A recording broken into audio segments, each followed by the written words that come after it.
right, here we go. Welcome back, everybody, to conversation number 89. We're going to talk the psychology of disappointment and how it affects your users, why it's bad for your business, what you can do about it, maybe how to have shorter titles with our friend Michael Aagaard. If you haven't had the opportunity to hear from Michael Aagaard before, first of all, I don't know where you've been, but secondly, you're in for not disappointment. Michael is an amazing speaker, and I really look forward to you having this opportunity. But before we start, we want to thank our sponsors, starting with Conductrix, who have been with us from the very beginning. Thank you, Matt, Nate, Ezekiel, and Ashley, and the entire team of Conductrix so much for supporting us. And we also want to thank our other TLC newsletter sponsors, Conductrix, again, as well as Growthbook, AB Smartly, and brand new this month, SiteSpec. Thank you all for providing your thought leadership to the community. It means so much to all of us. And, it helps rising waters lift all boats.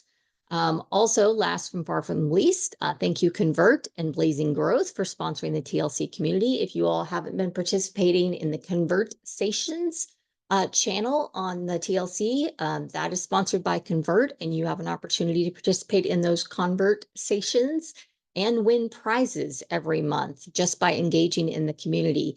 And it is a really great way that Convert has started. Their entire goal is just to get you to engage in conversations. They're not getting anything out of this other than trying to get you to engage in conversations for you.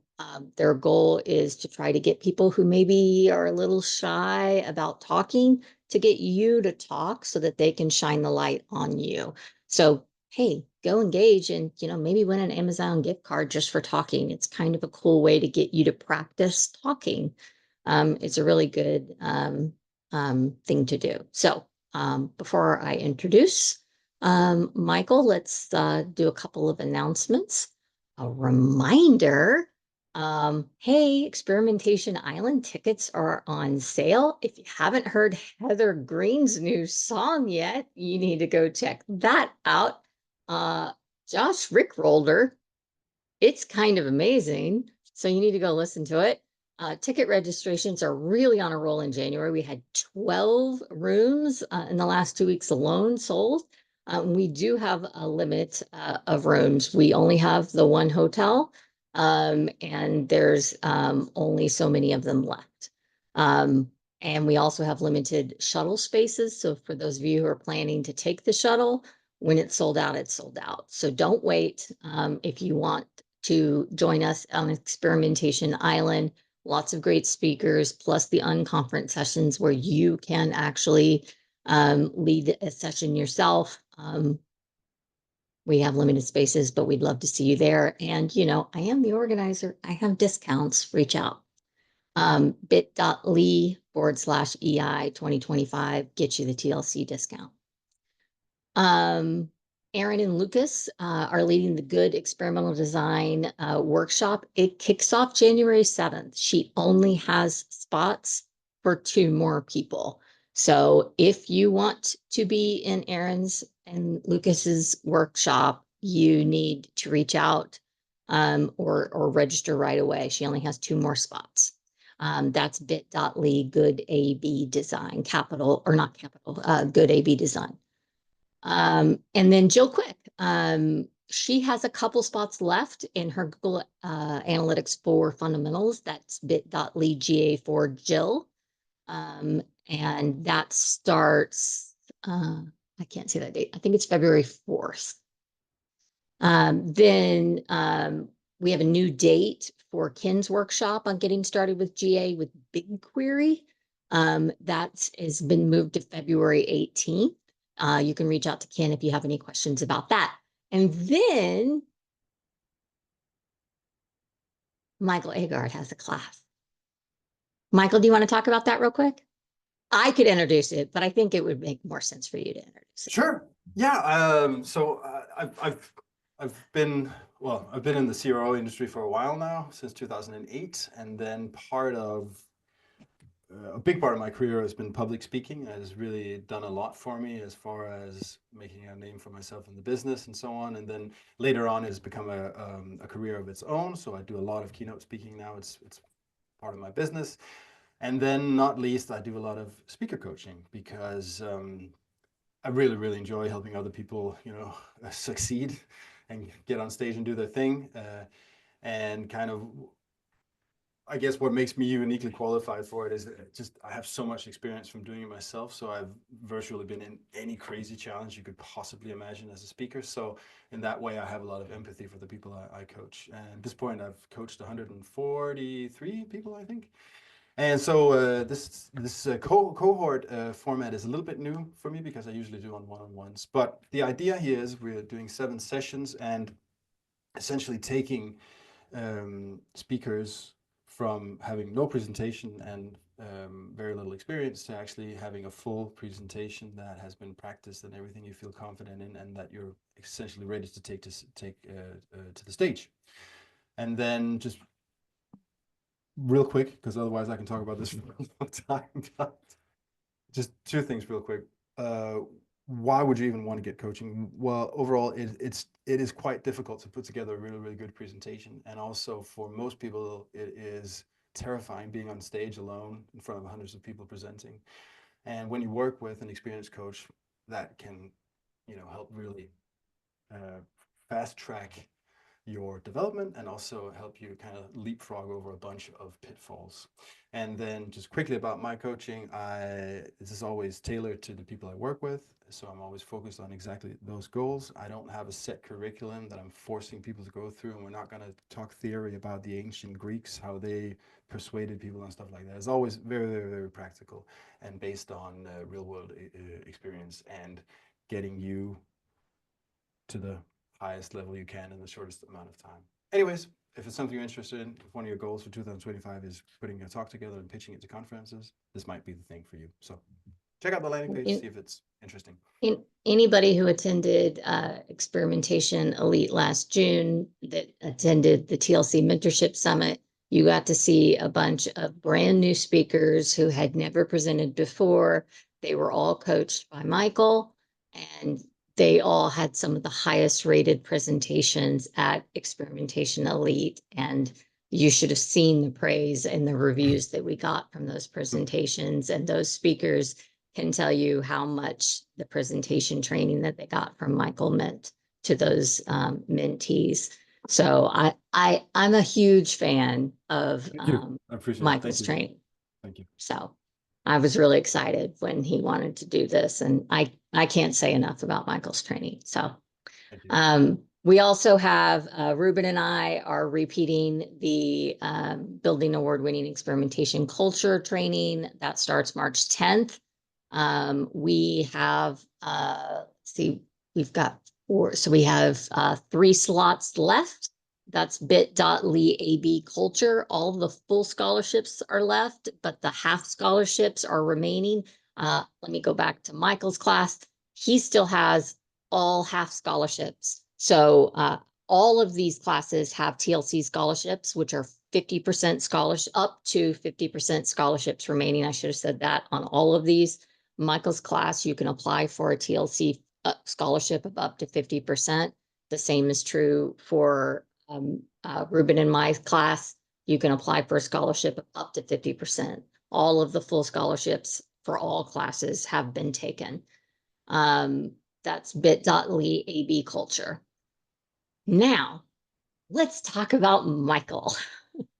I am thrilled to welcome Michael to the stage. He is a renowned keynote speaker, a CRO expert, and, as we've mentioned, a speaker coach with over 15 years experience helping companies and individuals succeed. He is known for his amazing talks. He blends psychology, research, and the scientific method to optimize user experiences and drive results. Today, he's going to share how understanding and addressing user disappointment can transform your business.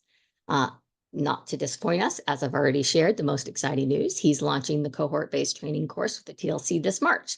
Make sure you go check out that course and get signed up. And remember, thanks to the TLC, you can get up to 50% off if you request a TLC scholarship for a limited time, and make sure you get registered. Thanks to all of our sponsors for making that possible. I will stop sharing and pass it over to you, Michael.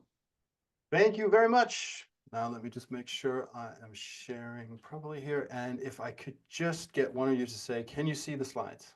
Yes, sir. Good. Excellent. All right. Thank you, friends. Thanks for showing up.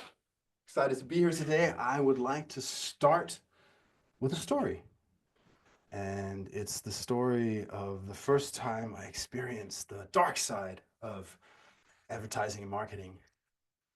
But we'll have to travel back in time in order to tell that story, because it happened to me when I was only 6 years old. So we have to go back in time, all the way back to the 1980s, because that's how old I am. Unbelievable, right? But anyways, back then we didn't have the internet. Obviously, we didn't have smartphones, didn't have social media.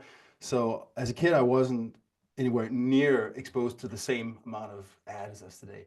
And in fact, the main medium through which I was exposed to advertising was the comic books I read. And in those comic books, there would be lots of mail order ads, like full pages dedicated to all kinds of different toys and gadgets and games and anything you can imagine that was specifically designed to make little boys like me beg my parents to please buy all of it for me. But there was one thing in particular that really stood out to me that really, really got my attention. Something called sea monkeys. And this is like generally where you can split the audience, right? So people who are my age or older go like, I remember those. People who are younger go, what the hell is that? What's this guy talking about? Anyways, sea monkeys were marketed as these miraculous creatures, these cute little creatures with smiling faces and arms and legs. And oh, is someone trying to say something? Oh, there we go. Sorry, I thought it was a question. It was just background noise. Anyways, they were marketed as these incredible humanoid creatures with arms and legs and cute smiling faces, and just a miracle of science. And even more incredible was the fact that all you had to do was order this magic powder and just put it in your the water in your aquarium at home, and they would come to life within 24 hours and start living their lives, and they would perform tricks for you, and you could train them. It was just endless entertainment, perfect pet for a little boy like me. And I begged my mom for weeks to please buy the sea monkeys for me, and finally she gave in.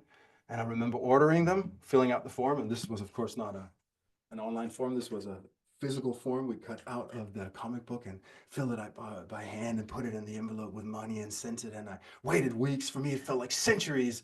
And my anticipation and my expectation grew and grew and grew till finally one day the magic powder arrived. And I remember putting it in the aquarium. I could hardly sleep that night. And the next morning, it was time for the moment of truth. It was time to see the sea monkeys.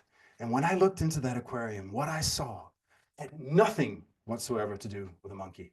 There was no magical underwater kingdom of aquatic apes or backflips or banana tricks or anything. No, just shrimp.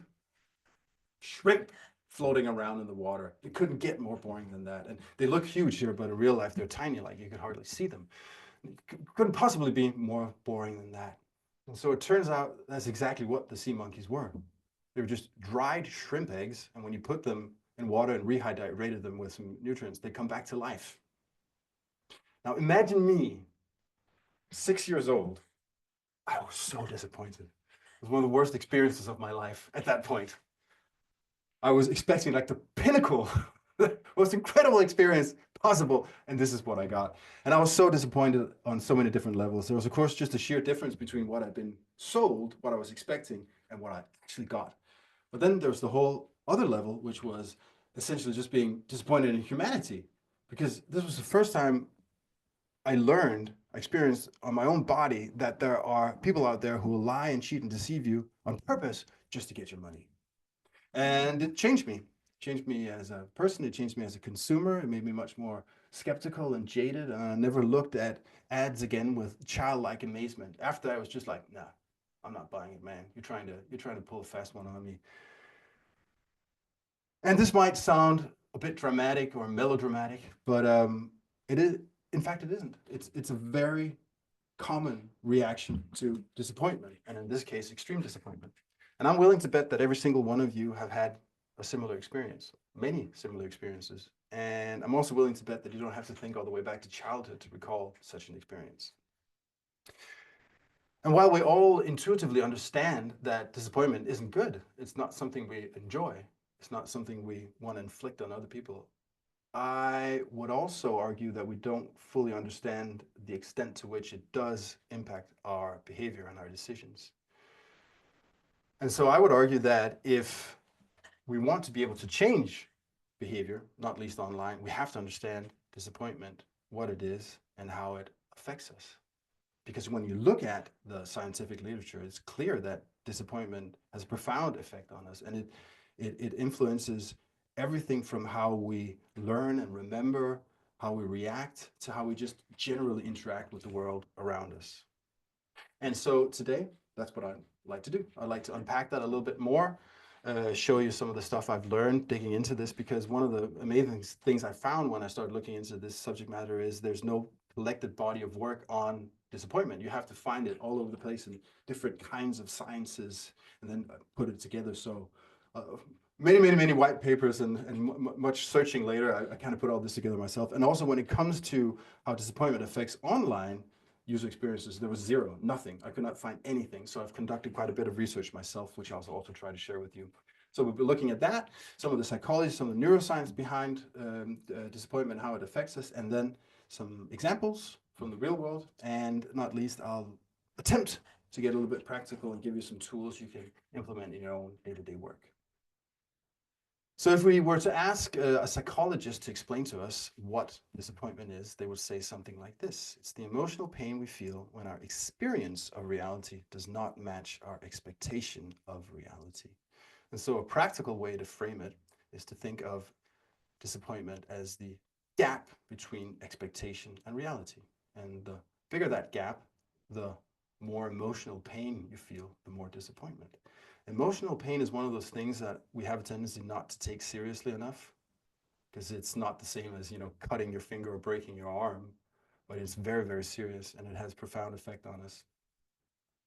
So let's look at an online example of what the expectation could look like.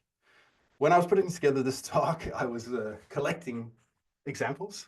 And then this one dude reached out to me on LinkedIn and said, hey, I think this example might be good for your presentation. And I was like, and I looked at it, I was like, yes, this is pretty good. So my friend here was planning a trip to Portugal with his family. He was very excited. Wife and kids and everyone was coming along. And one of the reasons why they were so excited was they were going to go on this historic railway trip across the country to see the beautiful countryside and everything. And his expectation was going in is like, wow, this is going to be real simple, right? I just go online, I'll order some tickets for the train, and we'll be off on the beautiful, incredible holiday with the full family. And that's kind of where the expectation gap started showing up a little bit. One of the things he was surprised by, he wasn't expecting, was how difficult it was to get these tickets.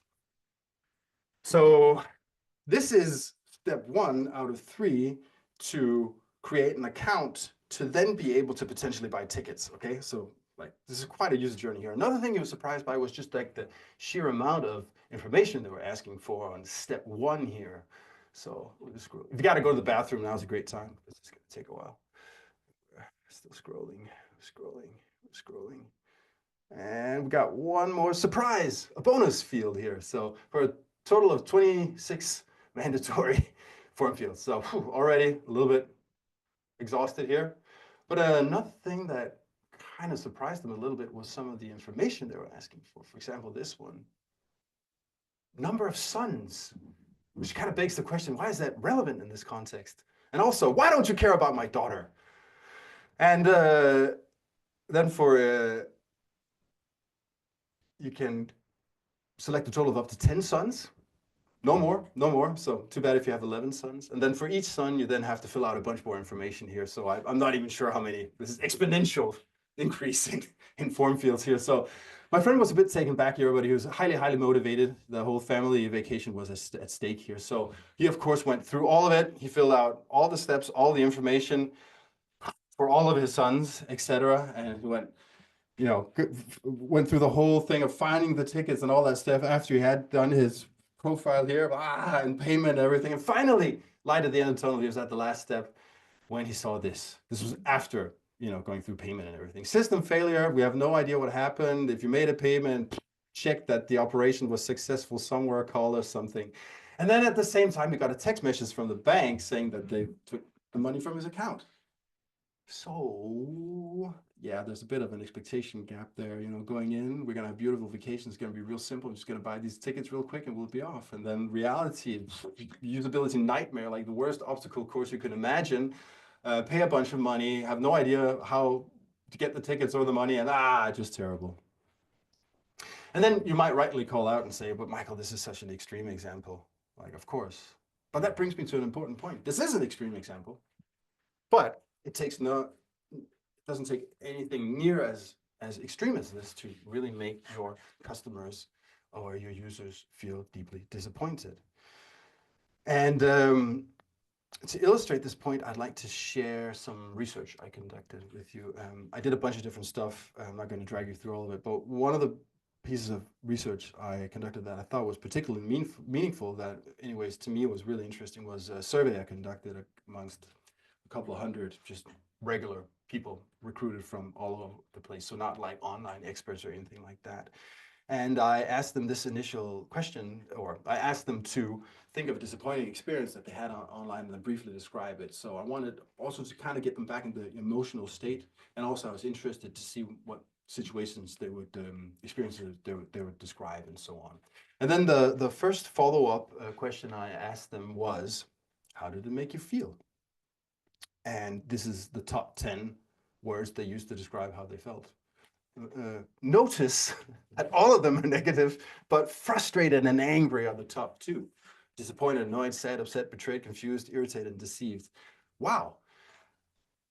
And add to that the kicker that many of the things they were describing, the experiences, were not like life-altering, things that would, fundamentally make your life worse. They're small things, be like poor user experience, glitchy software, unexpected fees and stuff like that. But yet, these are the emotions that those experiences elicited. And I think we can agree we don't want our users to feel like this.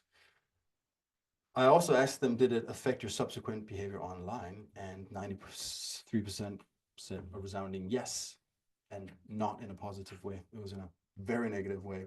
And actually, the last 7% here was kind of interesting, because the people who said no, they were essentially saying, if I had another choice, I would have taken it, but I didn't. This could be airline tickets or concert tickets and stuff like that. So essentially, it was essentially 100%. And things they were saying were stuff like, I'm never going to buy on that website again, or I stopped shopping with the company, or this one, which is my favorite, I'm still upset about it 2 years later. This was someone describing, I think it was like a bad experience with an accounting software or something. Heavy emotions here. Another thing I asked them was just, what stands out to you most from this experience? And across the board, what I just saw again and again, what people were describing was essentially the expectation gap. I thought I was getting this. This is what I believed going in. And then I got this other thing, which was nowhere near what I thought I was going to get from it. So, of course, one of the obvious points here that I want to make is that I believe that we often misinterpret and think that it's just a small amount of friction or a minor annoyance, when actually it's disappointment. There's a big difference between the two. A minor annoyance is just like something that passes quickly. You have like a blip of irritation and then it's gone. True disappointment lingers. It's real emotional pain, and it can linger for a long time. If you've ever been disappointed by another human, like for example in a romantic relationship or a relationship with a boss, that some of that emotional pain from that kind of disappointment you never get over. And another point I'd like to get to here is that we have a tendency to equate, the quality of the experience with our level of satisfaction. But I think there's something missing there, because it really is our expectation going in plus the experience that equals satisfaction. What we believe going in has a huge impact on how we actually experience reality. So let's get a little bit practical here and look at how we can perform what I would call an expectation gap analysis. We'll do this in 2 parts. This is what I call an expectation measurement. And so, for example, if we are doing usability testing and so on, rather than just going straight in to the test, what we do is a pre-test expectation measurement, and then we do a post-test experience measurement, right? So before we even perform the test, we describe the task, and then we ask how easy or difficult do you expect the task to be? And then they can score it from, 1 to 5, from very easy to very difficult. And then afterwards, we say, okay, so how easy or difficult was the task, in fact, after they've performed it? And then again, they can score it from 1 to 5. But that gives us a comparison then, because then we can see, like, for example, going in, buying train tickets, maybe, you could say, I expect it to be very easy, a 1. Well, reality is it's extremely difficult. 10 doesn't exist on this scale, but that's probably what I would have given it, given the experience I showed you earlier. But then this gives us an indication of like the potential disappointment, the potential emotional pain involved. So this one, for example, there's a high likelihood that this was a very, very bad experience. So if going in, I expect it to be a difficulty level 5, and it actually is a difficulty level 5, that's not a good experience, but it's nowhere near as bad as if I had expected it to be much better, much easier, right? So then this, and then of course, like the ultimate is you expect it to be a difficulty level 5, but it's actually, very, very easy. That's like the ultimate experience you could give someone. But then this gives us also a way of kind of evaluating or scoring what are the most pressing issues to look at, right? And if we see a big discrepancy, a big gap here, well, there's a high likelihood then that there's disappointment going on. And that could be some of the stuff we need to look at first. Alrighty, so we've talked about the negative expectation gap so far. Let's have a look at the flip side, which is the positive expectation gap, when reality actually over-delivers. And like the cleanest, best example I have of the positive expectation gap is this baby, this toddler eating bacon for the first time. It has one bite and just immediately goes into what I can only describe as a bacon trance. And he's just chanting the word bacon over and over again, louder and louder. Perhaps the first word he ever learned. And so he had no expectation going in here, really. Maybe some like a slight expectation, seen parents eat or something. Yeah, this could be food. Let me try it. And then just like it's imprinted in his brain forever. So like the next time he sees bacon, he's going to be bacon, bacon, bacon, bacon. Give me the bacon. And so this is, of course, a cute example, but there's something profound going on here. The process underneath what's happening automatically in this little dude's brain here is something that is absolutely essential to human survival.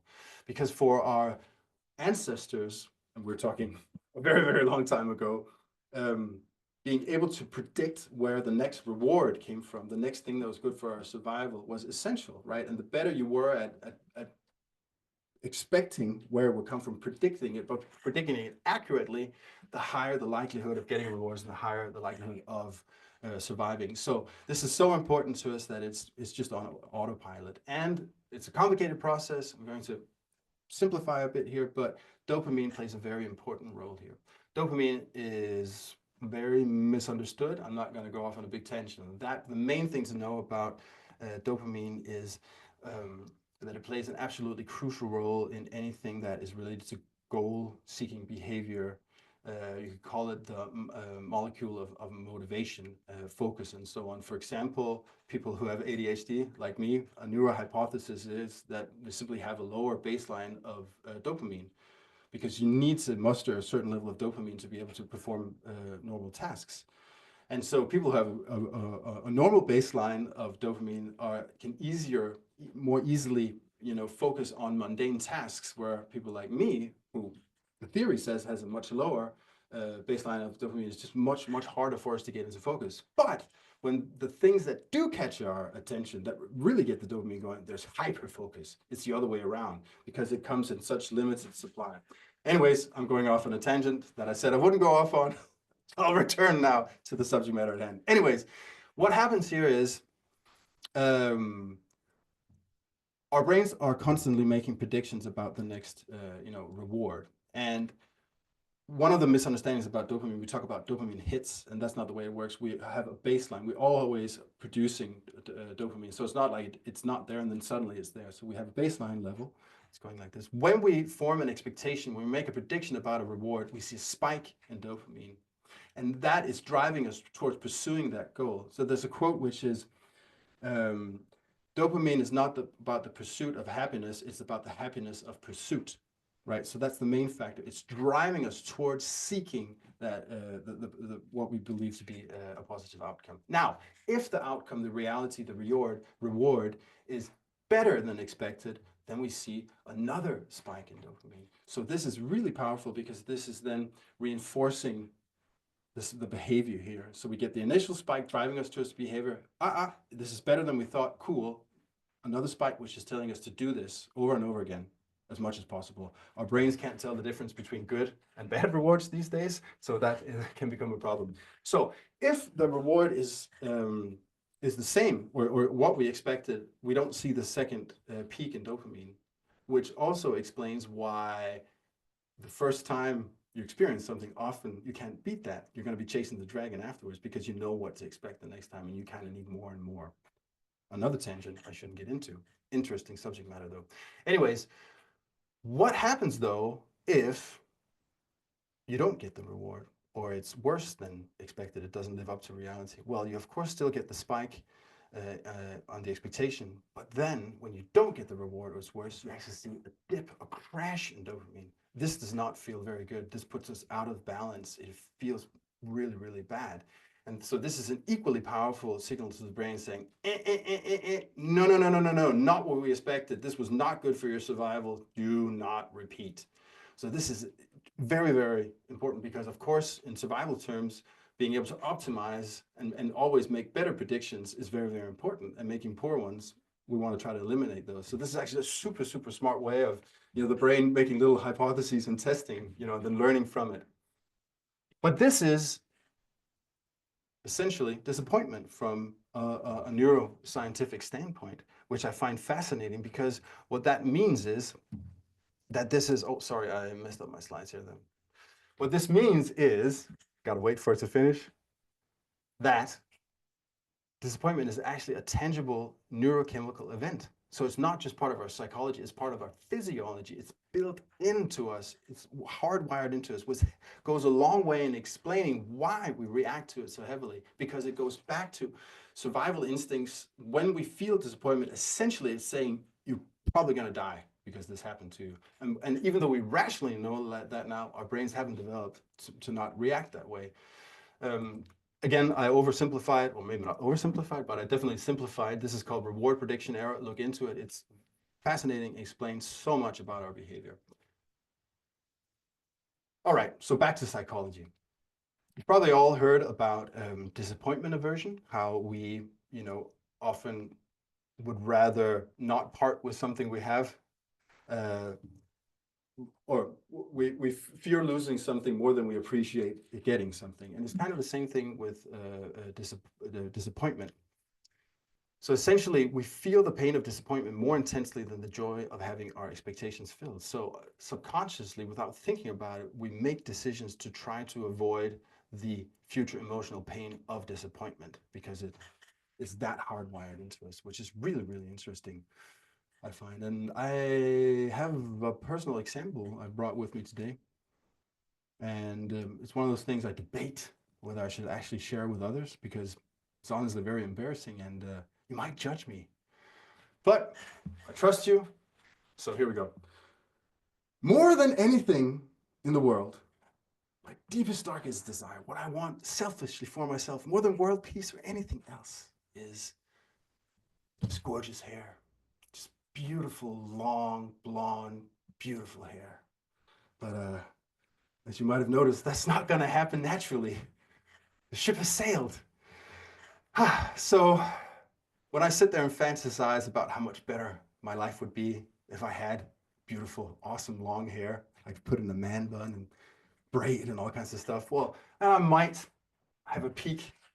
I might Google the latest solution for men who want their hair back. And so I start looking at things like a laser helmet like this one, or you have the laser cap. It's more undercover version, so you can walk around, in public and no one will know that you're zapping your head. And then there's like torture instruments like the moon roller here, this spiky thing you're supposed to roll on your head, and somehow that will make your hair grow back. But alas, disappointment aversion is keeping me from doing this, because I would not be able to bear the extreme disappointment if I went through all this trouble, paid all that money, and spent months or even years torturing myself with the moon roller and all this kind of stuff. I simply don't believe it enough to go out on a limb to do this. And anecdotally, first time I showed this example on stage, a guy came up to me afterwards, equally follically challenged, and he said, "Hey man, that helmet, let's buy it together. We can split it." And I was like, sure, that would mitigate some of the financial risk, but I'm not sure I know you well enough to be helmet buddies with you, my friend. So I didn't do it. But anyways, this brings me to what I personally think is a very interesting point, and this is essentially what we, or what our users, customers, are asking ourselves when we're evaluating something is, will I be disappointed? Will this live up to my expectations? And so in my experience, we're preoccupied with asking questions like, how do we persuade or convince users to buy? Where maybe a better way of thinking about it would be, how do we make users feel like they won't be disappointed? It's two quite different approaches. And it might sound very simple, but try to answer this question. It's an interesting exercise. And one of the ones I would recommend, again, a very, very basic one, is, for example, like this. Imagine your ideal customer standing in front of you, and then they ask you the question, if I buy from you, how do I know I won't be disappointed? And try to answer that question. It's very, very different than asking, why should I buy from you, right? So if, like mentioned, I'm a speaker coach. So if people say, hey, why should I get speaker coaching from you? Then I could say something like, oh, I'm doing it for whatever, a decade, and 140 something people I've coached, and just start talking about, the stuff that makes me look good. But if someone asks me, so how do I know I won't be disappointed if I get speaker coaching from you? Much more difficult, because then I have to start going, well, it's because like my training is always very, very focused on you, and it's tailored exactly to you, and I'm always going to figure out exactly what we need to work on first so we can get you blah, blah, blah, all this stuff. And if you don't like the coaching afterwards, I'll refund your money, stuff like that. It just completely flips the angle to actually focusing on what's important, to the user or to the customer. And then you could also answer the question, what if I am disappointed? What will you do then? Try this exercise, and I'm willing to bet an hour later you'll still be sitting there coming up with ideas. Okay, practical stuff again. Let's go to the expectation gap analysis part 2. Review mining is something I personally find very beneficial to copywriting, whatever we're doing, overall optimization, just understanding customers. And the thing with qualitative research is that it's time consuming. And here is where AI comes in. And this is where it gets super controversial, right? Because some people are just violently almost against using AI for anything qualitative. And I agree that, of course, it's better if you sit there and do it all yourself, right? There's also an argument that is, if you don't do it yourself, then it doesn't matter, which is a hardcore argument, because then essentially means that any agency that does research for you is useless. So, there's a discussion to be had there. But my point is, most companies, most people don't spend enough time doing qualitative research. So if I can get them to do it, by having a process that saves so much time, rather than me having to build them or spend 20 hours doing this, if I can do it in 2 hours and get 80% of the quality, I'm willing to take that trade-off, rather than having a big no, which is no, we're not going to do any qualitative. So that's my argument here, because I've almost been in physical altercations with the UXers and stuff like that after having said this on stage. So that's why maybe I'm exaggerating a little bit now. But there's a way to do this. So you can use a tool like, for example, Octoparse here, and then simply scrape reviews from, whatever sources. I know there's some are more trustworthy than others, of course. And then again, there's some privacy issues. So what I'm talking about here is mainly stuff that's publicly available, so you're not sharing any, data you shouldn't, or feeding that to, for example, ChatGPT. And then you upload it to ChatGPT, and then you can start chatting. So one of the questions I found very beneficial would be something like, do users express that whatever it is you're looking into didn't live up to their expectations? If so, what are the main themes? And then very quickly you'll get, you know, a nice overview like this. And again, this is not perfect. It's not the same as going through all of it, but it is a very, very quick way to get some pretty good insights. And also, the development with AI right now is nuts. So like the first time I gave this talk, I had to have a lot of caveats around, don't put any numbers in, percentages are all over the place, but there's a lot of those problems that were already solved. And I think that's one of the discussions that's also interesting as far as what can AI do for us right now, for example, with qualitative stuff. And people say, no, it's too stupid, you know, I can't use it. I would argue it will take a very short amount of time before it's going to be incredible. So you might as well start learning it now. I think that's, I don't know, to me, that's an important argument. Another thing it could be like, please, you can follow up with asking it to show examples in the form of user quotes so you can really understand what they're saying.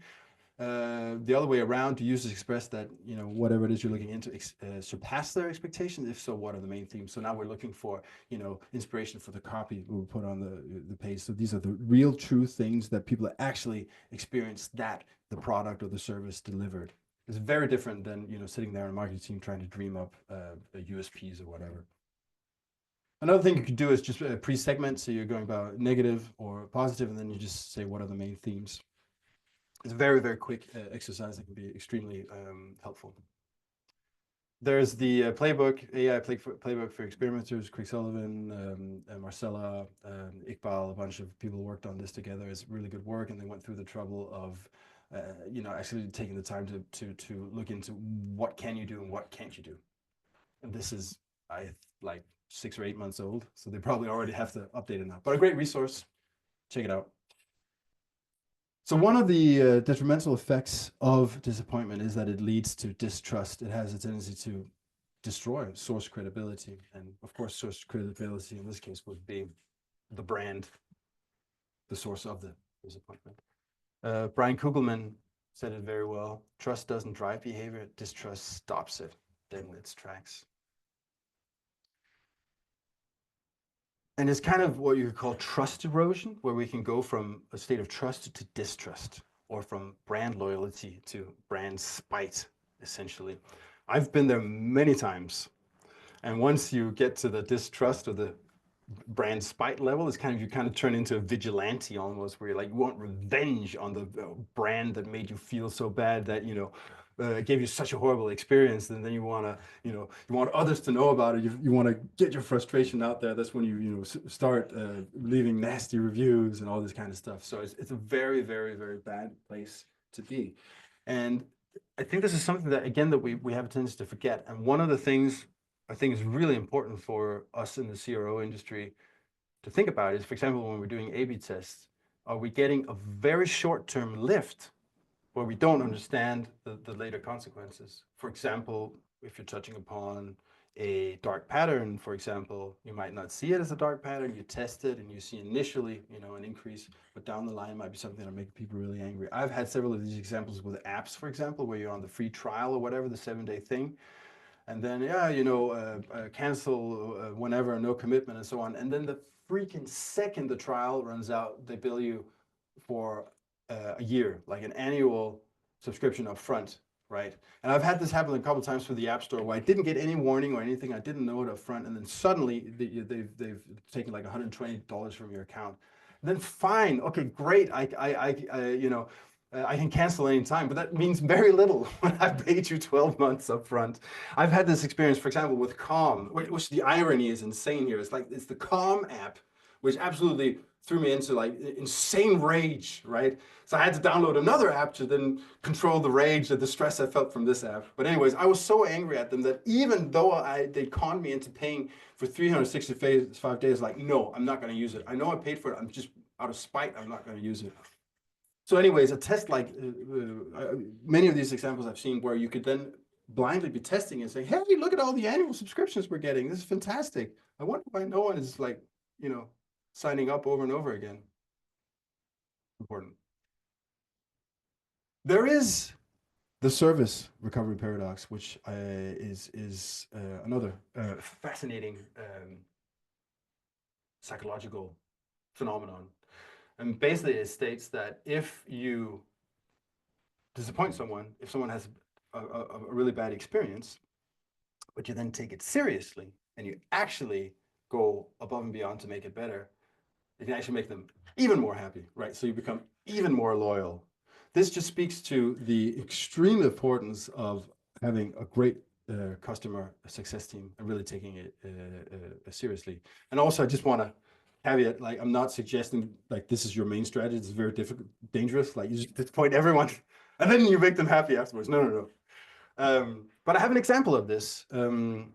I do a lot of wildlife photography in my spare time, and I lived for a while in Canada, and I was doing a little exhibition thing, and then I ordered a bunch of prints and calendars and stuff through Vistaprint, and then I ordered it like well in advance, because if I didn't get all those prints and stuff, I didn't have an exhibition. And then they Royal Canada Mail, I can't remember what it's called anymore, the Canadian Postal Services lost the whole delivery, the whole shipment, right? But the thing that was even worse about it was they sent it all the way from Toronto to Vancouver, where I was living. This is like across the full continent. And then they lost it an hour from where I live in their sorting facility.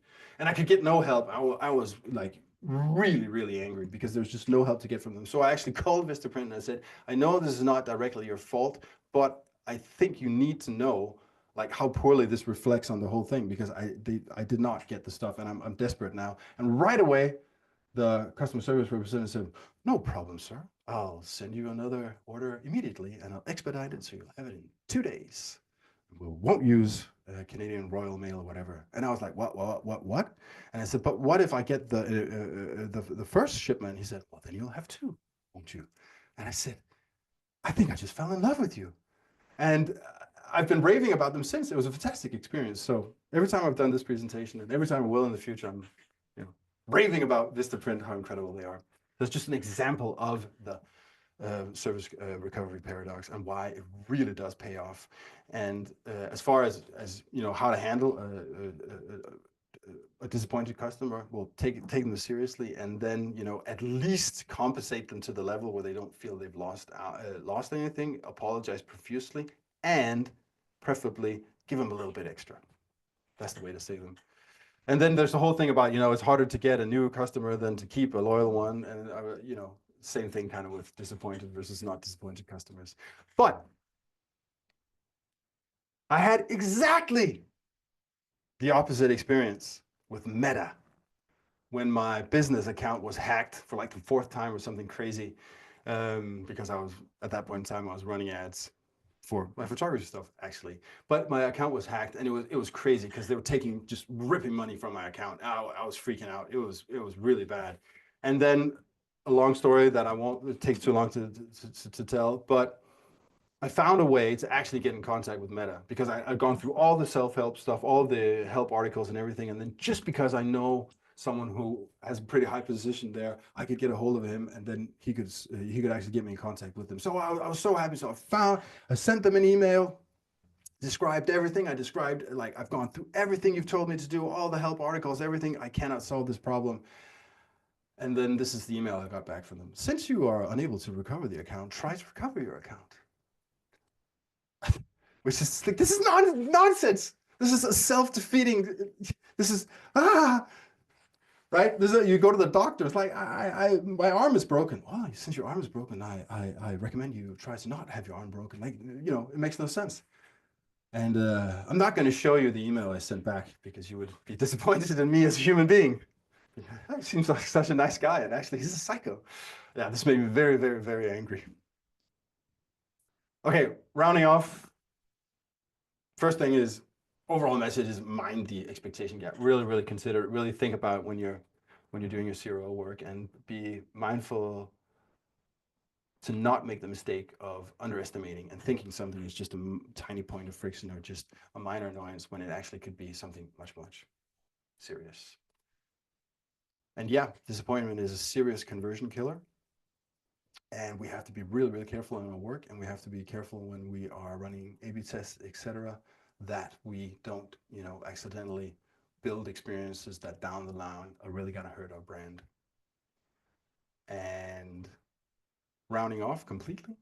I hope that I can inspire you today. I hope that this was interesting and gave you something to think about and some practical tools. And then, of course, more than anything, I hope that you weren't disappointed. Thank you so much. I'd love to connect with you on LinkedIn. And otherwise, check out the landing page for the speaker cohort. Let me know if there are any questions, anything you want to chat about. Awesome. We do have one question so far. Eddie asks, do you think it's okay to go into everything with low expectations? An example, movies. Personally don't like viewing previews or even watching a movie with high expectations because I don't want to be disappointed on how bad a movie might possibly be. So I tend to go about life in similar fashion where I don't have high expectations in general. Yeah, I mean, essentially, that's kind of, kind of a bit of a stoic approach, which I think can Expectancy be. violation theory. Yeah, exactly, and yeah, exactly, and I think especially in like the world we're living in now, like there are a lot of things that build up. There's a lot of hype around everything, and a lot of hype. I mean, one of the interesting things is when you look at happiness studies, you see some of the poorest countries in the world, like they're actually pretty happy. And to us here, we're like, what the fuck? Like that makes no sense. It must be terrible having a life like that. But one of the interesting theories there is that they simply don't have very high expectations, right? And where like the life we live, we have extremely high expectations. But on that note, like one of the things, like if you experience extreme disappointment, you, for example, talk to a psychologist, one of the things they will say is that you have to start, having lower expectations, like you said, like that's a good tool. Um, but when it comes to building experiences for customers and users, I would argue that we are responsible for managing their expectations. It's not them who have to go into the, the user experience like, oh, I shouldn't expect too much. It's like we have to actually be realistic about what we're doing. So this means, for example, doing research to understand what is the baseline expectation here, and like how do we make absolutely sure that we don't go below that baseline, and how do we try to go above it, for example. Yeah. Yeah. Does anyone else have any other questions? I'll let y'all think about it while I talk about what's coming up on the TLC. Actually, our next event is January 28th, live TLC panel at Super Week, building and delivering on program ROI. And then we have our friend Tim Stewart, selling magic beans, February 21st. And then we've got the conference known as Experimentation Island, Woohoo! February Yes. 26th, 27th, 28th at Sea Palms, St. Simon's Island. I hope everybody will be there. And then we'll be welcoming Joey Kant, talking about hidden hazards when client-side experimentation issues go unnoticed. That's March 14th.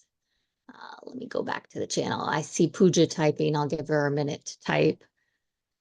But while I do that, thank you, Michael. This was even better the second time. I continue to learn every time you talk. I love your talks. Thank you.